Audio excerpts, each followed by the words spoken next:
Edukasyon sa Pagpapakatao 6, Quarter 3, Week 5, Milk Base. Ang paksa ng ating aralin sa araw na ito ay pagmamalaki sa mga gawaing nakasusunod sa pamantayan at kalidad. Ito ay mula sa Learner's Packet Lip. Hello kids! It's me, Teacher Frel. Don't forget to subscribe, like, and share, and hit the notification bell for the latest video. You can also follow my Facebook page, Teacher Frel TV.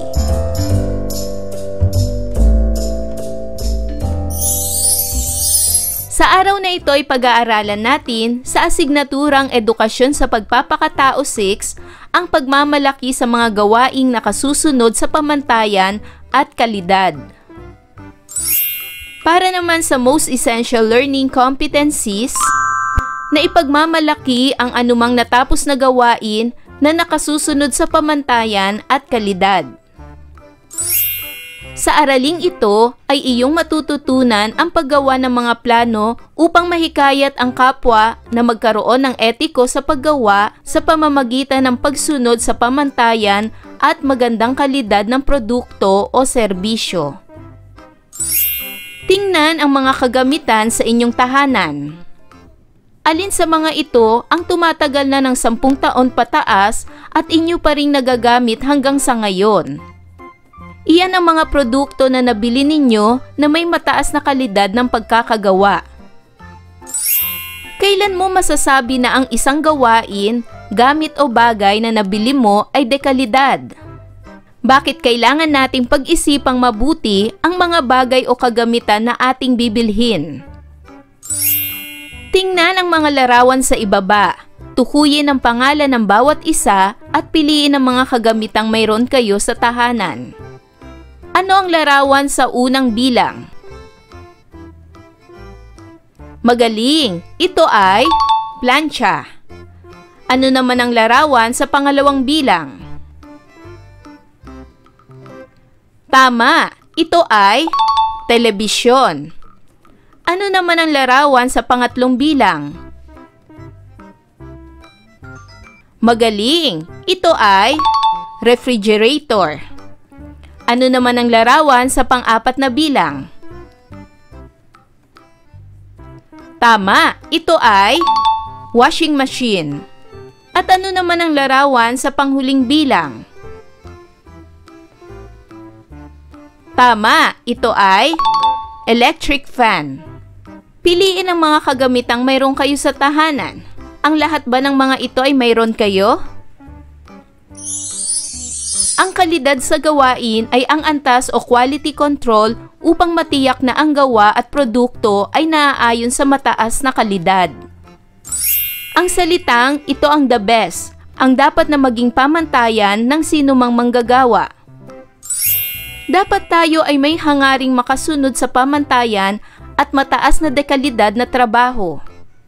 Ang ating gawa, serbisyo o produkto ay maaaring ipagmalaki kahit kanino. Ikaw, sa iyong murang edad, ano ang pamantayan mo sa paggawa? Ngayon ay dumako na tayo sa pagsasanay bilang isa. Sa iyong sagutang papel, isulat ang S kung sang-ayon ka sa sinasabi ng pangungusap at DS naman kung hindi. Unang bilang, pwede nang ipasa ang proyekto sa guro kahit mayroon pang kulang dito. Ikaw ba ay sang-ayon o di sang-ayon? Magaling! Ang tamang sagot ay DS, di sang-ayon. Pangalawa, dapat pagbutihin ang ginagawa upang maipagmalaki ito. Ito ba ay sang-ayon o di sang-ayon? Tama! Ang sagot ay S, sang-ayon. Pangatlo, okay lang na maubos ang oras sa paggawa ng proyekto basta maging maganda at maayos ito. Ito ba isang ayon o di sang-ayon? Magaling! Ang tamang sagot ay DS, di sang-ayon. Dahil dapat may pamantayan ka sa oras ng paggawa ng proyekto, kasabay ang pagiging maganda at maayos nito. Pang-apat na bilang, dapat sumunod sa pamantayan ng paggawa ng proyekto basta maging maganda at maayos ito. Ito ba ay sang-ayon o di sang-ayon? Tama! Ang sagot ay S, sang-ayon. At pang-5, mas mabuting magtanong sa mas mga nakakaalam kaysa bilisan ng paggawa, subalit wala naman itong kalidad. Ito ba ay sang-ayon o di sang-ayon? Magaling! Ang tamang sagot ay S, sang-ayon. Dumako naman tayo sa pagsasanay bilang 2. Basahing mabuti ang kwento at alamin kung nagpakita ng dekalidad na pagganap sa gawain ang pangunahing tauhan. Pagkatapos ay sagutin ang mga sumusunod na tanong sa iyong sagutang papel. Narito ang pamagat ng kwento. Ang matandang karpintero ni Constancia Paloma. May isang matandang karpintero na nagtatrabaho sa isang kontraktor sa loob ng 53 taon. Nakapagtayo na siya ng maraming magagandang bahay, subalit matanda na siya. Nais na niyang tumigil sa pagtatrabaho at ilaan ang oras para sa kanyang pamilya, kaya nagpunta siya sa kontraktor niya at sinabi ang kanyang balak sa buhay. Nalungkot ang kontraktor sa katotohanang mawawalan na siya ng mahusay na manggagawa, subalit hindi niya pinigilan ang matandang karpintero. Naisip ng kontraktor na hindi na nga naman kaya ng matanda ang mabibigat na trabaho. Subalit bilang huling hiling, inutusan niya na gumawa siya ng isang bahay, huling bahay na kanyang gagawin. Pumayag naman ang matanda, subalit ang puso niya ay wala na sa kanyang ginagawa, na wala ang dati niyang gana sa trabaho. Dahil dito, ang kanyang paggawa ay wala sa kalooban at parang napipilitan lamang siya. Nang matapos ang bahay, binisita ng kontraktor ang huling trabaho ng matandang karpintero. Matapos inspeksyonin ang bagong bahay, ibinigay niya sa karpintero ang susi sa harap ng bahay at sinabi, "Ito na ang iyong bagong bahay. Regalo ko ito sa iyo." Nagulat ang karpintero at naguluhan. Kung alam lamang niya na ang kanyang ginawang bahay ay para sa kanya, sana ay pinagbutihan niya ang kanyang trabaho. Ngayon, titira siya sa bahay na hindi maganda. Naibigan niyo ba ang kwento, mga bata? Ngayon ay sagutin na ang mga sumusunod na katanungan.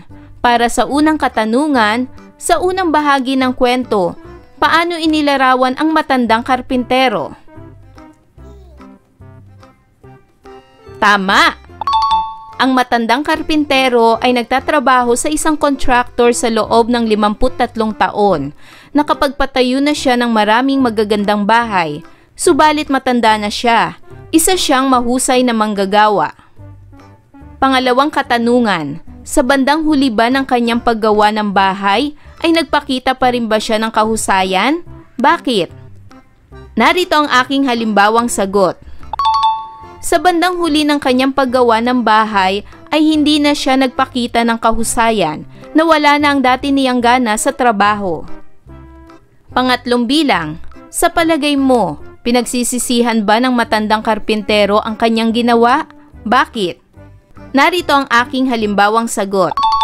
Maaaring pinagsisisihan niya ito sapagkat ang bahay pala na kanyang ginawa ay para sa kanya. Naisip tuloy niya sa kanyang sarili na sana ay pinagbutihan niya ang kanyang trabaho. At para naman sa pang-apat na katanungan, ano ang dapat lagi mong isaisip sa tuwing may itinakdang gawain sa iyo? Bakit? Narito ang aking halimbawang sagot. Lagi mong isaisip na sa tuwing may itinakdang gawain sa iyo ay gawin mo ang the best. May kalidad sa gawain. May hangaring makasunod sa pamantayan at mataas na dekalidad na trabaho.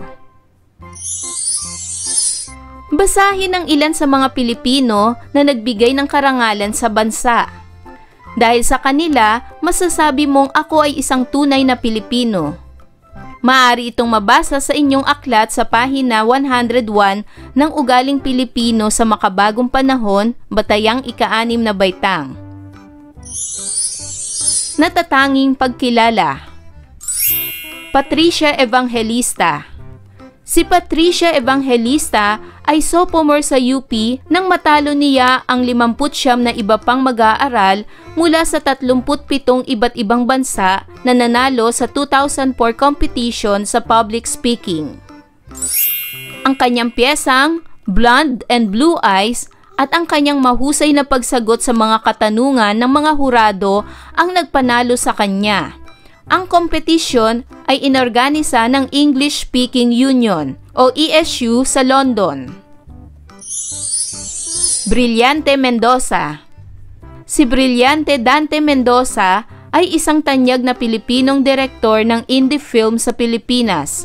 Ang kanyang mga pelikula ay tumanggap ng mga karangalan sa ibang bansa, kabilang dito ang kanyang full-length na pelikulang Kinatay, The Execution of P, kung saan si Mendoza ay nanalo sa Best Director Award sa 62nd Cannes International Film Festival. Siya ang kauna-unahang Pilipino na nagkamit ng ganitong parangal. Ngayon ay dumako na tayo sa pagsasanay bilang 3. Sagutin ang mga tanong tungkol sa CP. Isulat ang sagot sa inyong sagutang papel. Para sa unang katanungan, ano ang sinasabi ng CP tungkol sa pagiging isang Pilipino? At narito ang aking halimbawang sagot. Sinasabi na ang isang Pilipino ay dapat may hangaring makasunod sa pamantayan at mataas na dekalidad na trabaho. Para naman sa pangalawang bilang, bakit sila naging kilala sa ibang bansa at binigyan ng parangal? Narito ang aking halimbawang sagot. Naging kilala sila sa ibang bansa at binigyan ng parangal sapagkat nagpakita sila ng dekalidad na pagganap sa kanilang gawain. Pangatlong bilang, anong uri ng serbisyo ang ginagawa o ibinibigay nila? Narito ang aking halimbawang sagot. Si Brillante Mendoza ay isang tanyag na Pilipinong indie filmmaker at producer sa Pilipinas. Nanalo siya ng Best Director Award sa 62nd Cannes International Film Festival. Siya ang kauna-unahang Pilipino na nagkamit ng ganitong parangal. Si Patricia Evangelista naman ay isang multimedia reporter at writer sa isang magazine. Ang kanyang piyesang Blonde and Blue Eyes at ang kanyang mahusay na pagsagot sa mga katanungan ng mga hurado ang nagpanalo sa kanya. Para naman sa pang-4 na katanungan, dapat ba natin silang ipagmalaki, ipaliwanag? At narito ang aking halimbawang sagot. Opo, dapat natin silang ipagmalaki sapagkat sa pamamagitan nila ay nabibigyang karangalan ng ating bansa at nakikilala tayo sa buong mundo. At para naman sa pang-5 katanungan, nais nyo rin ba silang tularan? Bakit? Narito ang aking halimbawang sagot. Opo, nais ko rin silang tularan sa kanilang mga dekalidad na trabaho upang balang araw ay makapagbigay rin ako ng karangalan sa ating bansa. Para naman sa pagsasanay bilang 4, ang mga sumusunod ay pamantayan ng kagalingan sa paggawa o pamantayan upang maging matagumpay o maganda ang kalalabasan ng iyong gawain o produkto. Bigyang paliwanag ang mga ito at isulat sa ikalawang hanay. Pagkatapos ay sagutin ang mga tanong sa ibaba. Gawin ito sa inyong sagutang papel. Sa unang hanay ay ang etiko ng kagalingan sa paggawa. Sa pangalawang kolumn naman, ibigay ang kahulugan o paliwanag. Unahin natin ang maging iba ka. Ang kahulugan nito ay maging kakaiba o hindi katulad ng karamihan. Halimbawa, hinihikayat nito ang isang tao na maging natatangi, magpahayag ng sariling pagkatao o hindi sumusunod sa uso kung ito'y salungat sa sariling prinsipyo. Narito naman ang kahulugan ng maging una ka. Ito'y pagtakda ng pamantayan. Ito'y isang paanyaya na umangat, magpursige at maging bukod tangi sa pamamagitan ng inisyatibo, tapang at pagsusumikap. Ngayon ay sagutin ang mga sumusunod na katanungan. Para sa unang katanungan, Ano ang kabutihang maidudulot kung ang mga tao ay gumagawa ng kanyang gawain nang naaayon sa pamantayan o etiko ng paggawa? Narito ang aking halimbawang sagot. Kapag sinunod ang mga pamantayan, nagiging mas maayos, tumpak at maaasahan ang resulta ng mga gawain, na ipapakita rin ang profesionalismo at integridad. Sa kabuuan, ang pagsunod sa pamantayan at etika ng paggawa ay nagbubunga ng mas maayos na ugnayan, dekalidad na resulta at mas maunlad na lipunan. Pangalawang katanungan, bakit kailangang hangarin ang excellence sa trabaho? At narito ang aking halimbawang sagot. Ang paghahangad ng excellence sa trabaho ay mahalaga sapagkat ito ay nagdudulot ng maraming positibong epekto, hindi lamang para sa individual, kundi pati na rin sa organisasyon at lipunan. At para naman sa pangatlong katanungan, may mga gawa ka bang maipagmamalaki? Ano-ano ito? Bakit mo ito ipinagmamalaki? Narito ang aking halimbawang sagot. Opo, may mga gawa akong maipagmamalaki, katulad ng paglikha ng makabuluhang nilalaman, pagbibigay ng inspirasyon, at pagiging laging handang tumulong. Para naman sa pagsasanay bilang 5, basahin ang mga nakalistang gawain. Gawin ang mga ito ng buong husay. Pagkatapos, ipasuri sa isa sa mga miyembro ng iyong pamilya kung nasunod mo ang pamantayan nila sa bawat gawain at kung anong uri ng kalidad mayroon ng bawat isang gawain. Sa ikalawang column, palagyan ng check kung nakasusunod ka sa pamantayan o hindi. Sa ikatlong column, iguhit ang masayang mukha kung mataas ang uri ng kalidad at malungkot naman na mukha kung mababa. Halimbawa, para sa unang bilang, paglilinis ng bahay. Ito ay nakasusunod, oo. At ang uri ng kalidad ay mataas, masayang mukha. Sa pangalawang bilang ay pag-aaral ng module. Halimbawa, nakasusunod sa pamantayan, oo. At ang uri ng kalidad ay mataas, masayang mukha. Pangatlong bilang, paghuhugas ng pinggan. Nakasusunod sa pamantayan, oo. Uri ng kalidad, mataas, masayang mukha. Pang-apat, pagkukumpuni ng sirang gamit sa bahay. Nakasusunod sa pamantayan, hindi. Uri ng kalidad, mababa, malungkot na mukha. At pang-5, paglalaban ng damit. Nakasusunod sa pamantayan, hindi. Uri ng kalidad, mababa, malungkot na mukha. Ngayon naman ay buuin ang mahalagang kaisipan sa araling ito. Ano ang pamantayan mo sa paggawa? Sagutin ang mga nawawalang salita. Umpisahan na natin mga bata. Ang salitang ito ang the best ang dapat maging pamantayan ng sino mang manggagawa. Dapat tayo ay may hangaring makasunod sa pamantayan at mataas na dekalidad na trabaho. Ang ating gawa, serbisyo o produkto ay maaaring ipagmalaki kahit kanino. Ayan mga bata, naunawaan niyo ba ang ating aralin sa araw na ito? Kung ganon, magaling! Mga bata, sana'y marami kayong natutunan sa ating aralin. Hanggang sa susunod na video lesson, paalam! Thanks for watching!